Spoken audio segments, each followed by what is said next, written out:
ஒரு பெரிய கைத்தலோட லெட்ஸ் வெல்கம் ட்ரேடிங் சீக்ரெட்ஸோட ஃபவுண்டர் மிஸ்டர் சுபாஷ் அவர்களை அன்போடு மேடை கலைக்கிறோம். ஒரு பெரிய கைத்தல் கொடுத்துடலாம். The man of success, சக்சஸையும் தாண்டி பல பேரோட சக்சஸை உருவாக்கி இருக்க ஒரு மனிதன். அண்ட் இந்த இடத்துல வந்து கண்டிப்பா இந்த செலிப்ரேஷன் அவருக்கு ரொம்ப நியாயமான ஒரு விஷயம் தான் நினைக்கிறேன். ஏன்னா அவ்வளோ பேருடைய சந்தோஷம், அவ்வளோ பெரிய வெற்றி எல்லாத்துக்கும் ஒரு பெருமைக்குரிய ஒரு நபர்னு கூட சொல்லலாம். Yes, we are so proud having you sir. மீண்டும் ஒரு பெரிய கைத்தல் கொடுத்துடலாம். கண்டிப்பா ஒரு grand welcome, much deserved.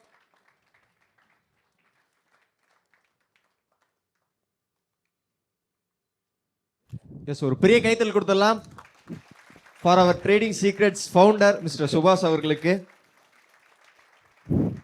Brother வணக்கம்.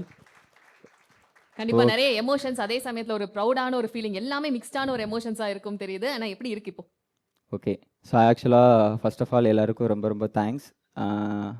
இந்தியாவிலேருந்து நான் இன்வைட் பண்ணதுக்காக இவ்வளோ தூரம் வந்திருக்கிறீங்க இல்லையா? ஸோ அதுதான் என்னோட பெரிய சக்ஸஸாக நான் நினைக்கிறேன். ரைட்,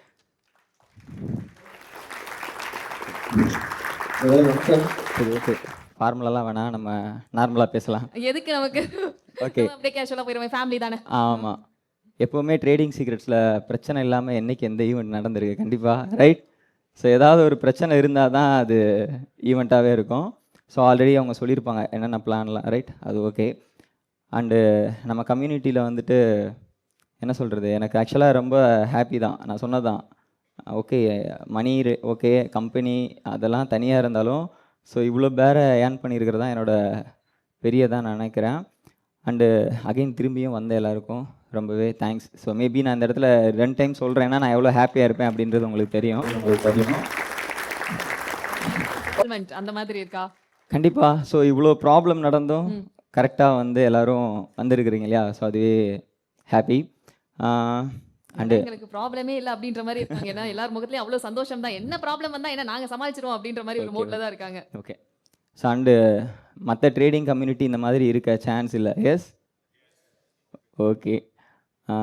அதாவது இது நம்மளோட ஸ்டார்டிங் தான். நான் லாஸ்ட்டாக கொடைக்கானலில் சொன்னது தான், அதே இப்போ பண்ணியாச்சு. ஸோ இங்கேயும் அகைன் சொல்கிறேன், இது நம்மளோட ஃபஸ்ட்டு மீட்டப்பு. ஸோ இது மாதிரி இன்னும் நிறையா நம்ம வந்து இந்தியா விட்டு வெளியே வந்து நிறையா பண்ணலாம். ஓகேங்களா? இல்லை, நீங்கள் எப்போ கூப்பிட்டாலும் வரதுக்கு ரெடியாக இருக்காங்க. நான் ஸ்டார்டிங்கில் கேட்டேன், எப்போ நாளைக்கே ஃப்ளைட்டு புக் பண்ணாலும் ரெடியாக வந்துடுவாங்க. ஸோ அந்த மாதிரி தான். இந்த பாய்ஸ் கரெக்டு தானே? சத்தமாக சொல்லிடலாமே. ஓகே ஓகே, சரி ரைட்டா. நம்மளோட என்ன சொல்கிறது, இந்த பிஸ்னஸை வந்து சொசைட்டியில் வேறு மாதிரி, அதாவது இந்தியாவில் பொறுத்த வரைக்கும் ரைட். ஸோ அதை மாற்றுறதுக்கு தான் இவ்வளோ வேலைகள் எல்லாமே பண்ணது. அதுக்காக தான் நான் கிளாஸ்லேயும் சொல்லியிருப்பேன் கரெக்டாக. ஸோ அதாவது நான் ஒரு பர்சன் நினச்சா அதை மாற்ற முடியாது சொசைட்டியில் கரெக்டாக. ஸோ ஆக்சுவலாக இந்த பிஸ்னஸ் எப்படின்றது நம்ம எல்லாருக்கும் தெரியும். பட் சொசைட்டியில் அது தெரியாது அப்படின்றதுனால தான், அதை பற்றின அவேர்னஸ் இல்லாதனால தான் நிறைய பேரை இன்னும் ஸ்கேம் பண்ணிகிட்டே இருக்கிறாங்க கரெக்டாக. ஸோ எல்லாருக்கும் அவேர்னஸ் கிடச்சிட்டாலே மோஸ்ட்லி அவங்க அதில் அஃபெக்ட் ஆக மாட்டாங்க.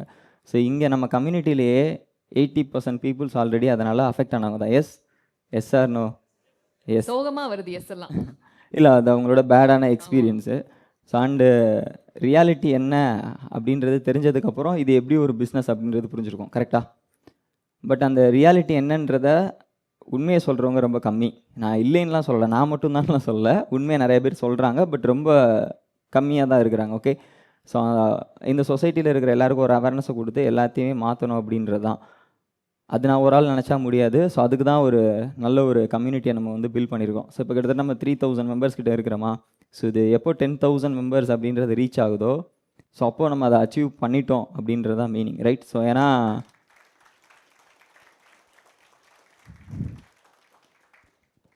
அண்டு நம்ம கம்யூனிட்டியில் இருக்க ஒரு மெம்பர்ஸுமே கிட்டத்தட்ட எனக்கு தெரிஞ்சு 50+ 100+ பீப்புள்ஸ் அவேர்னஸ் கொடுக்குறீங்க. Yes, right. ஸோ அதுவே ஒரு 10,000 பீப்புள்ஸ்னால் பெர் ஹெட்டு ஒரு 100 மெம்பர்ஸ் அவேர்னஸ் கொடுத்தாலே ஸோ அதோட கவுண்ட் எவ்வளோவா இருக்கும்?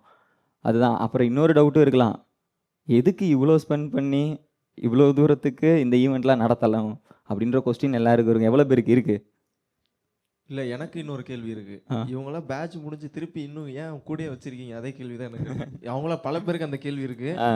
அவங்கள ரெப்ரசென்ட் பண்ணி நான் கேட்குறேன். இல்லை, அதுதான் நான் இப்போ சொன்னேன். நான் ஒரு ஆள் நினச்சா இந்த சொசைட்டியை மாற்ற முடியாது. பட் நம்ம டீமாக சேர்ந்து ஈஸியாக மாற்ற முடியும். அதானே? Joining hands together. Yeah, so கை கோர்ப்போம்ன்ற மாதிரி எல்லாருமே சேர்ந்து அண்ட் அதாவது நான் சொல்கிறது நம்ம கம்யூனிட்டின்றது இது வரைக்கும் ட்ரேடிங் அப்படின்றத வச்சு மட்டும் கனெக்ட் ஆகிருப்போம். பட் இதுக்கப்புறம் நிறையா மாறப்போகுது.